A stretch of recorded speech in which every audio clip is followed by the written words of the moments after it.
estimez pas que vous n'êtes pas allé un petit peu trop loin là quand même?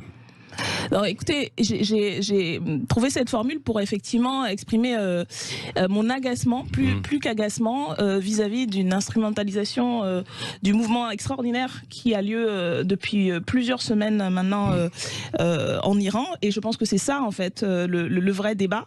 La question de cette révolution menée par les femmes, par la jeunesse, par le peuple iranien, où il y a des morts, et qui est ramenée à la base politicienne. Donc oui, c'était une formule, voilà, un peu vous regrettez un petit peu, non, parce que le propos il est là, et je pense que d'autres aussi l'ont dit, des spécialistes de l'Iran qui travaillent sur ces questions, qui expliquent quels sont les ressorts de cette mobilisation et qui disent à un de vos collègues du Point encore sur une antenne de radio hier, qui expliquait que tout ça en fait n'aide pas d'ailleurs la cause en Iran, parce que réduire ça au débat politico-français, qui sont ce qu'ils sont, hein, quelle que soit la position qu'on a, mais ce qui se passe en Iran est bien trop important. Il y a des vies qui sont en jeu, il y a des gens qui sont morts, des jeunes femmes qui sont mortes pour se battre pour leur liberté, et on vient utiliser ça pour taper un tel, pour taper un tel. Je trouve ça d'une mesquinerie et d'une indécence. Daniel Obono, est-ce que vous êtes du côté quand même aussi des femmes iraniennes qui se battent contre le voile et pour leur liberté? Est-ce que vous êtes prêts, comme des actrices, à vous couper une mèche de cheveux en signe de soutien? Je pourrais, oui. J'ai des ciseaux si vous voulez. Non, écoutez, je pense que ça, ce n'est pas mon rôle. Ces actrices font un geste, et d'ailleurs, je pense que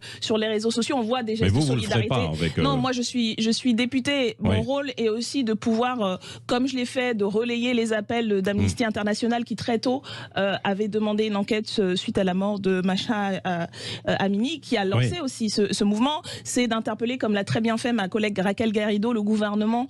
Il y a une députée suédoise qui l'a fait. Hein. Oui, mais c'est des gestes, on peut tous en faire un peu symboliques. Nous avons participé aux mobilisations. Mais oui, bien sûr, et je pense qu'on doit se faire l'écho de cette mobilisation, et on doit surtout relayer toutes les paroles, parce qu'il y a aussi le régime est en train de réprimer de manière très brutale ces mobilisations. Il y a un enjeu de faire passer la parole des Iraniens et des Iraniennes, surtout qui se battent magnifiquement. Le ministre de l'Éducation reconnaît qu'il y a un problème dans les écoles.